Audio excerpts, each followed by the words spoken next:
ಮುಖ್ಯಮಂತ್ರಿ ಸಿದ್ದರಾಮಯ್ಯ ವಿರುದ್ಧದ ಮೂಡ ಪ್ರಕರಣಕ್ಕೆ ಸಂಬಂಧಪಟ್ಟಂತೆ ಸಿಟಿ ರವಿ ಪ್ರತಿಕ್ರಿಯೆಯನ್ನು ಕೊಟ್ಟಿದ್ದಾರೆ. ಹೌದು, ಈ ಪ್ರಕರಣಕ್ಕೆ ಸಂಬಂಧಪಟ್ಟಂತೆ ಮಾತನಾಡಿರುವಂತಹ ಸಿಟಿ ರವಿ ತಪ್ಪು ಯಾರು ಮಾಡಿದ್ದಾರೆ ಅದನ್ನ ಐಡೆಂಟಿಫೈ ಮಾಡಬೇಕು ಅಂತ ಹೇಳಿದ್ದಾರೆ.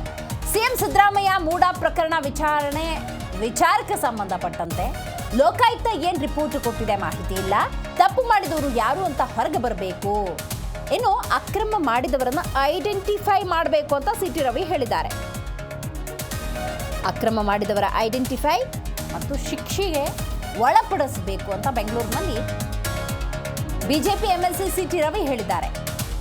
ಭ್ರಷ್ಟಾಚಾರದ ಕೈ ದುರ್ಬಿನ್ ಹಾಕಿ ಹುಡುಕಬೇಕಿದೆಯಾ ಅಂತ ಕೂಡ ಟೀಕೆ ವ್ಯಕ್ತಪಡಿಸಿದ್ದಾರೆ. ನೋಡಿ, ಯಾರ ಕಾಲದಲ್ಲಾಗಿದೆ, ಫಲಾನುಭವಿಗಳಾರು, ಇದೆಲ್ಲವನ್ನ ತಿಳಿಸಬೇಕಾಗಿದೆ.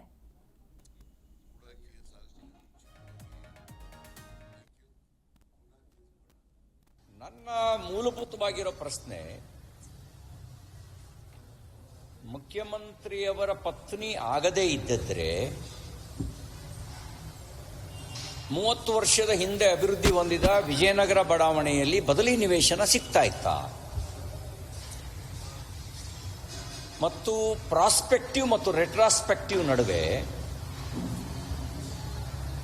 ಹಿಂದೆ ವಶಪಡಿಸಿಕೊಂಡ ಜಮೀನಿಗೂ 50% ನಿವೇಶನ ಕೊಡಬೇಕು ಅಂತ ಎಲ್ಲೂ ಆದೇಶ ಆಗಿರಲಿಲ್ಲ. ಆದರೆ ನಿವೇಶನ ಕೊಡಲಾಯ್ತು. ಇದು ಅಕ್ರಮ ಅಲ್ವಾ? ಹಾಗಾಗಿ ಅಂಗೈ ಹುಣ್ಣಿಗೆ ಕನ್ನಡಿ ಹಿಡಿಯುವ ಅವಶ್ಯಕತೆ ಹೇಗಿಲ್ವೋ, ಮೂಡಾದಲ್ಲಿ ನಡೆದಿರುವ ಹಗರಣಕ್ಕೂ ಕನ್ನಡಿ ಹಿಡಿಬೇಕಾದ ಅವಶ್ಯಕತೆ ಇಲ್ಲ. ಹಗರಣ ನಡೆದಿದೆ ಅನ್ನೋದನ್ನು ಯಾವ ಪಕ್ಷವೂ ಇಲ್ಲ ಅಂತ ಹೇಳಿಲ್ಲ. ಎಲ್ಲ ಪಕ್ಷಗಳು ಈ ನಡೆದಿದೆ ಅಂತಲೇ ಹೇಳಿದವೆ. ಮಾಡಿದ ತಪ್ಪಿತಸ್ಥರಿಗೆ ಶಿಕ್ಷೆ ಆಗಬೇಕಲ್ಲ. ಇಡೀ 142 ಸೈಟ್ಗಳನ್ನು ಮುಟ್ಕೋಲು ಹಾಕೊಳ್ಳುತ್ತೆ. Why not Lokayukta?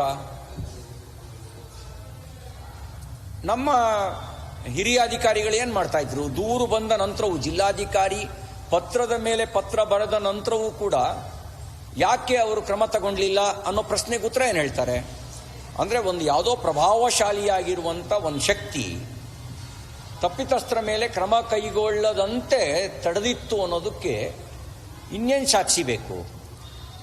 ಯಾರ ಮೇಲೆ ಆಪಾದನೆ ಬರುತ್ತೆ ಅವನಿಗೆ ಆಯಕಟ್ಟಿನ ಹುದ್ದೆ ಪ್ರಮೋಷನ್ ಕೊಡ್ತಾರೆ ಅಂತ ಹೇಳಿದ್ರೆ, ಭ್ರಷ್ಟಾಚಾರದ ಹಿಂದೆ ಪ್ರೋತ್ಸಾಹ ಮಾಡ್ತಿರುವಂಥ ಶಕ್ತಿ ಯಾವುದು ಅನ್ನೋದಕ್ಕೆ ದುರ್ಬಿನ ಹುಡುಕ್ಬೇಕಾ? ಇದರಲ್ಲಿ ಬಹಳ ಸ್ಪಷ್ಟ ಇದೆ, ಮೂಡಾದಲ್ಲಿ ಹಗರಣ ನಡೆದಿದೆ ಅನ್ನೋದು. ಯಾರ್ಯಾರ ಪತ್ರ ಏನೇನೋ ಅನ್ನೋದು ಸಮಗ್ರ ತನಿಖೆಯಿಂದ, ನಿಷ್ಪಕ್ಷಪಾತವಾಗಿರೋ ತನಿಖೆಯಿಂದ ವ್ಯಕ್ತ ಆಗುತ್ತೆ. ಅದು ಹೊರಗೆ ಬರಬೇಕು, ತಪ್ಪಿತಸ್ಥರಿಗೆ ಶಿಕ್ಷೆ ಆಗಬೇಕು.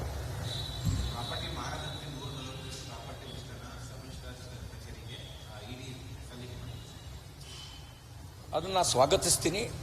ಯಾಕೆಂದರೆ ತಪ್ಪು ಮಾಡಿದವ್ರಿಗೆ ಶಿಕ್ಷೆ ಆಗದೇ ಇದ್ದರೆ ಉಪ್ಪು ತಿಂದವನು ನೀರು ಕುಡಿಬೇಕಾಗಿರೋದು ಸಹಜ ನ್ಯಾಯ, ಪ್ರಕೃತಿ ನ್ಯಾಯ. ತಪ್ಪು ಮಾಡಿದವರಿಗೆ ಶಿಕ್ಷೆ ಆಗಬೇಕಾಗಿರೋದು ಸಂವಿಧಾನಬದ್ಧವಾಗಿ ಆಗಬೇಕಾಗಿರುವಂಥ ಕೆಲಸ. ಇಲ್ಲದೇ ಇದ್ರೆ ಕಾನೂನು, ಸಂವಿಧಾನ. ಜಿ ಕನ್ನಡ ನ್ಯೂಸ್ ಈಗ ನಿಮ್ಮ ಮನೆಯಲ್ಲೇ ನೋಡಿ.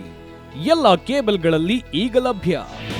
ನಿಮ್ಮ ನೆಚ್ಚಿನ ಜಿ ಕನ್ನಡ ನ್ಯೂಸ್ ಈಗ ಸನ್ ಡೈರೆಕ್ಟ್ ನಲ್ಲಿ number 292, Tata Play number 1664, Jio TV number 1334, NXT digital number 30, In cable number 30, City networks 51, U digital number 162, GTPL number 17, Rockline telecommunications number 42, Shri Basaveshwara cable number 168, rural cable network 60, Vinayaka digital 57, Abhishek cable 821, City channel 53, Siddeshwara cable network 57, ವಿ4 digital infotech 628, Surya digital networks 53, Gajanan digital number 836, Malnad infotech private limited number